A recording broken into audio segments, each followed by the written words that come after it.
Hi, my name's Barry Crampton. Today I'm going to show you around our BMW X5, then I'll take you for a ride in it, but first I'll tell you a little bit more about it. It's a 3 litre D N Sport automatic xDrive. It's Euro 6, 2014 on a 14 plate, full dealer service history, has done 88,066 miles. Fuel economy, urban 39.8 miles per gallon, extra urban 49.6 miles per gallon, and combines a really good 45.6 miles per gallon too. Top speed 142 miles an hour out of a 6-cylinder 254 brake horsepower 24 valve engine. So lovely car, finished in grey metallic. Used to be called Dolphin Grey Metallic in my day, but I can't be bothered learning all the new colours these days.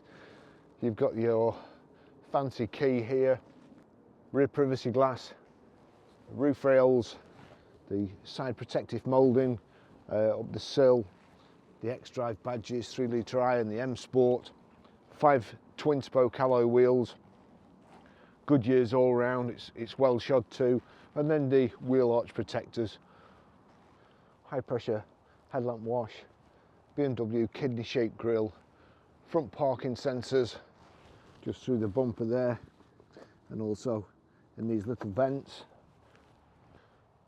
body coloured door handles, the black window surrounds, integrated rear tailgate spoiler, power open, power close tailgate. Now the bottom here, that has a little handle on, so you can pull that down, make it easy to load in. The tailgate won't go down when that's down, so you've got to put that up manually first. You've got a rear load cover here. There you go. And then, oops, just tell you can't put that down when this is down. And then I try and do it. Well done, Baz, that's brilliant. Reversing sensors, the twin chrome exhaust tips there.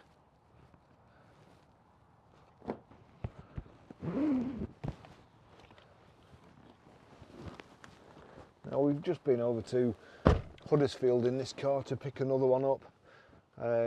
Really nice to drive. Weather wasn't that good on the way up there, and when we got over the moors there it had been snowing, and there's nothing better to be in than a four-wheel drive, especially a big one that feels like really well built. So I prefer this type of car. This one's a nice one. Leather, black leather seats. Seats don't look like they've been satin in the back. It's got rear over mats, the rear centre armrest here, cup holders in the centre, Isofix rear child seat anchor points, door pockets which will hold the flask and keep it up so it doesn't tip over and leak out, or a bottle and tip over and leak out. And the worst thing, you know, when you're cleaning cars, when you're valeting cars, and you come to the door pockets and somebody spilt something in it, or there's some old boiled sweets all stuck in there. Hopefully you shouldn't get that with the bottles in this. So plenty of headroom, black, well, charcoal grey headlining, and of course it's the cardboard sort of back type, or hardboard back type. Plenty of headroom. Just a nice car. Cutouts in the seats here, so more room for your knees, and proper magazine flaps, not the nets that go saggy and look horrible. It's a nice car. Oh, also this kind of checker plate aluminium on the dashboard and the door cards. All looks good. Up the side of the gear tunnel too. Nice car. Did I mention it's got child locks?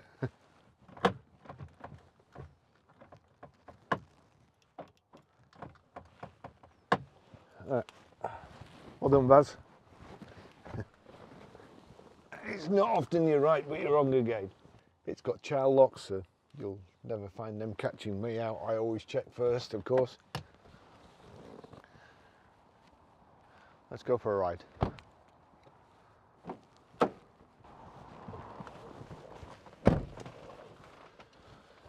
Okay, so that's the Star Trek remote there. Just pop that in there, foot on the brake,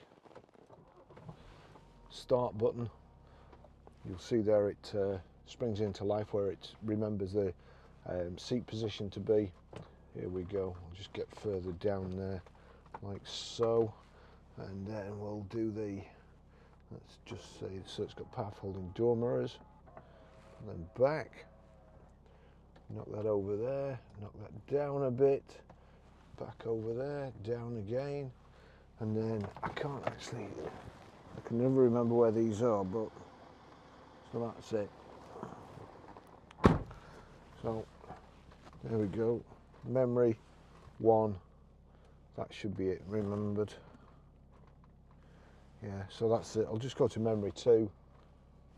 Memory 2, the seat was obviously never set, but the steering wheel is, oh, electric steering wheel as well actually, thank you for reminding me. So I'll just go back to memory 1. There you go, so it moves the mirrors, moves the steering wheel too, and that's electrically adjustable from here. So, service history, real good service history, just been done as well.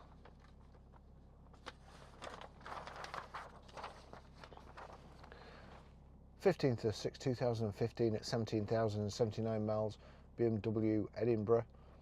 12th of 4th, 2017 at 28,622 miles, BMW Glasgow. 17th of 1st, 2019 at 39,038 miles, BMW Glasgow.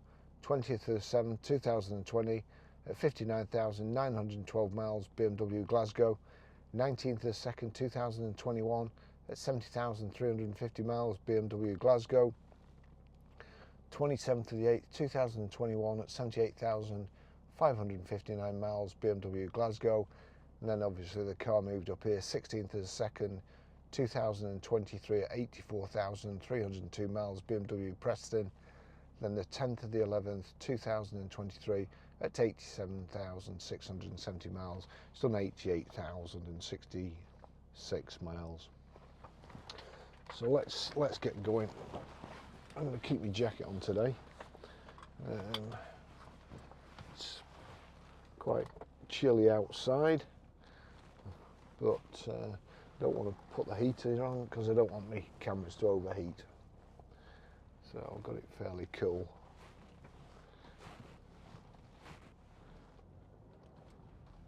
A couple of things we noticed going over to Huddersfield.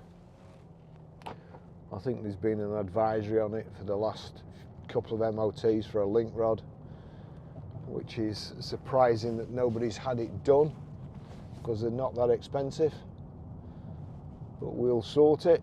Sometimes you can, to be honest, if I just go over a couple of bumps, you can just hear it knock a little bit. Nothing drastic. Car's in great condition, and if you like a sporty drive, you're going to love this. It does feel like it grips the road. Felt very comfortable on the motorway this morning. It was busy, but it does feel a bit like a tank. So nice to drive, economical too. That's one thing I would say.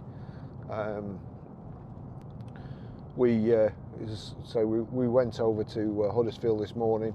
It's got this efficient dynamics thing there. As soon as I take my foot off the accelerator, just speed up a little bit, take my foot off the accelerator, you'll see over there, or you may be able to see, I'm not sure from here, there's an orange section.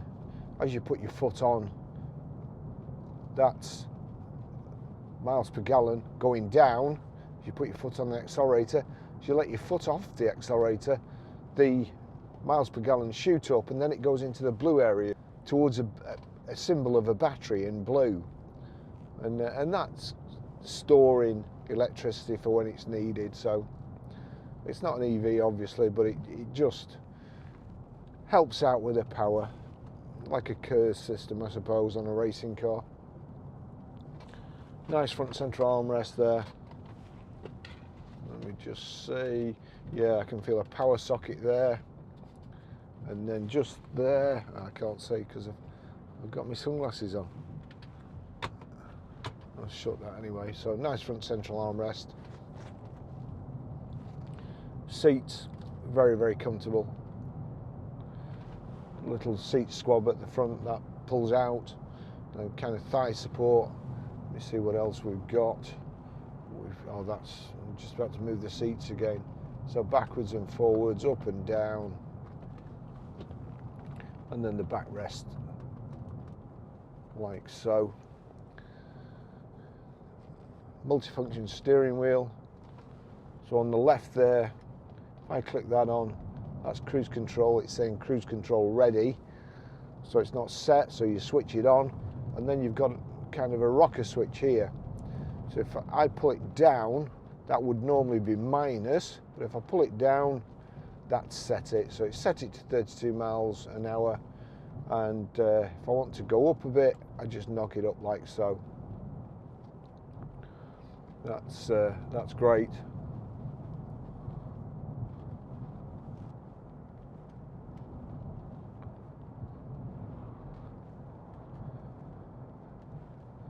You can knock it off by touching the brake, and then I think that's resumed there. On the right hand side you've got voice activation, your volume control plus and minus. That's mode there, switching from DAB, radio, music collection. You've got paddle shift on the steering wheel there, just click down like so, changing down there, and then we can use a lovely BMW engine to shoot off. You can also knock that across like so, so that's into manual, and then I can change down by pulling it back towards me.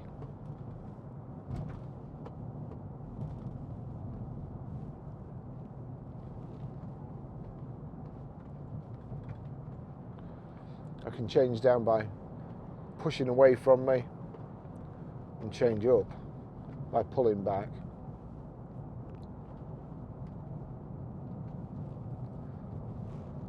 Lovely day today, very frosty, very icy this morning, and just the type of weather that you're really glad you've got a four-wheel drive outside.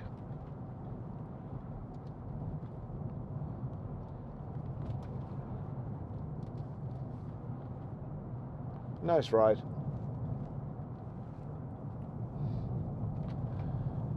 Sat nav, got Bluetooth hands-free. It's the professional nav with a wide screen.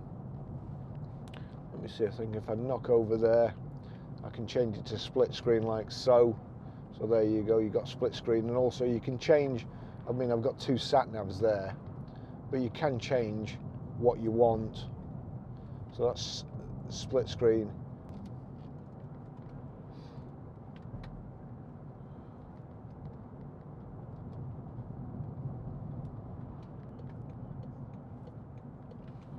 There you go, split screen. I can change here using the eye control what I want to be showing there. So entertainment details, I show what's on the radio. But to be fair, this sat nav is best, isn't it? Having the sat nav.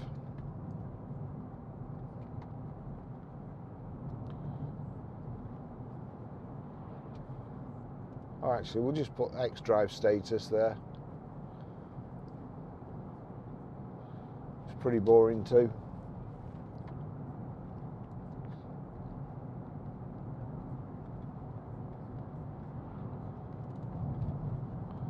So I'm going to go off split screen. There you go, you got the full screen there. Nice and easy to use. I think if you just knock it across there again, brings up the controls for the sat nav and destination input there, which you can do preferably when you're not driving like I am at the moment.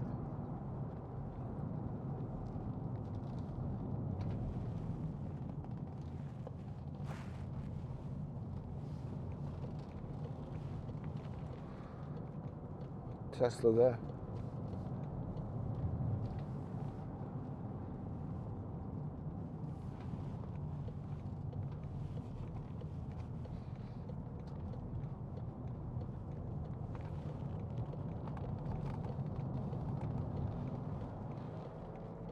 whiz up the motorway.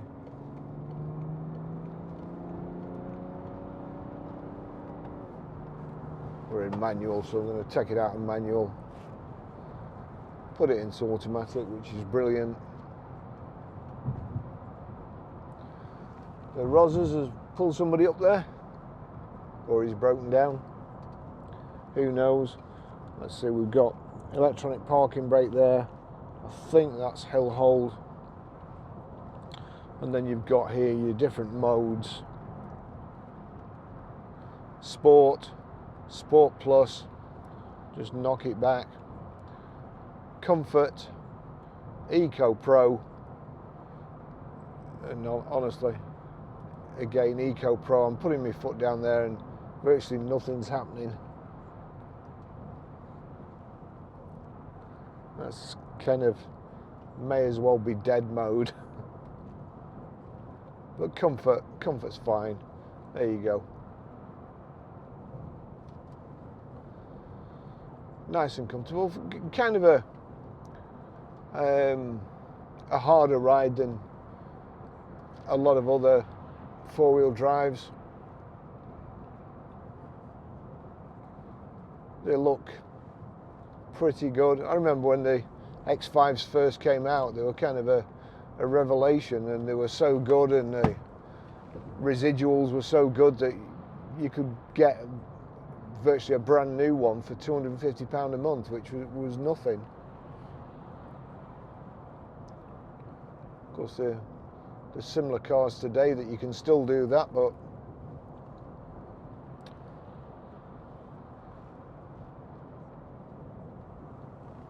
over on the right hand side you've got your lights, so electric windows here, electric door mirrors, also your central locking. You can global lock all the doors. You saw before that child locks were on in the back, and they caught me out yet again.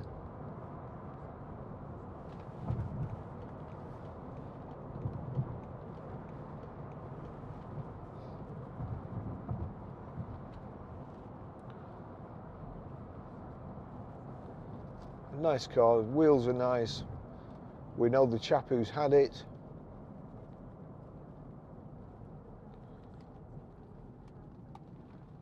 He's a friend of John's, and I can tell you he was loath to part with it.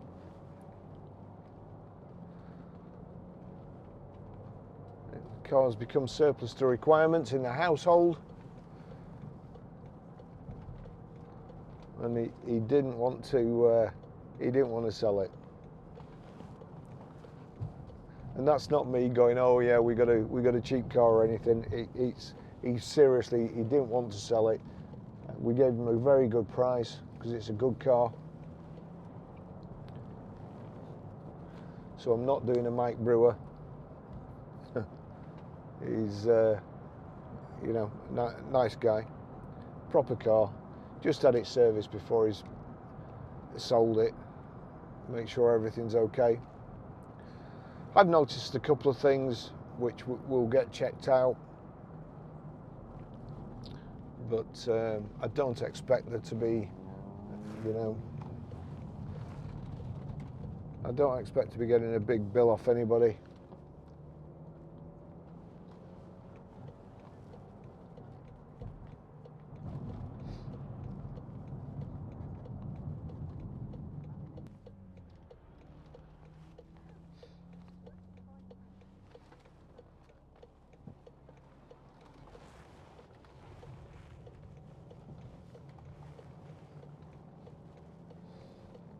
You do feel like these wheels are kind of ripping up the tarmac when you turn.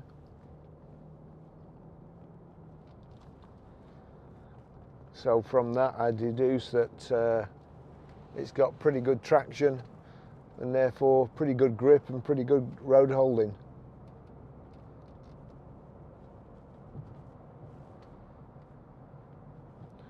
It's got a screen that's, you know, the screens before they became too big and silly.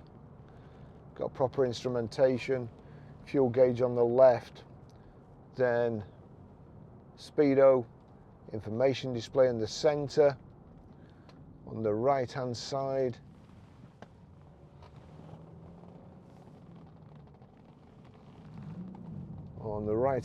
we have rev counter,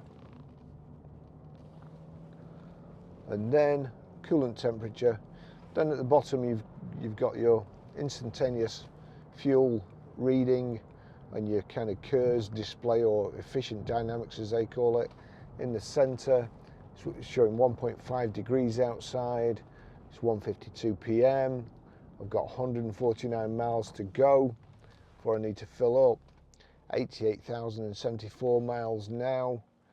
403 miles from setting off. Now it'll be there, won't it? That's it, it's there, the stop start. You can never see the stop start because the start button's there, so not only is it behind the 2:45 position, but it's also behind the indicator, which is on the left hand side too.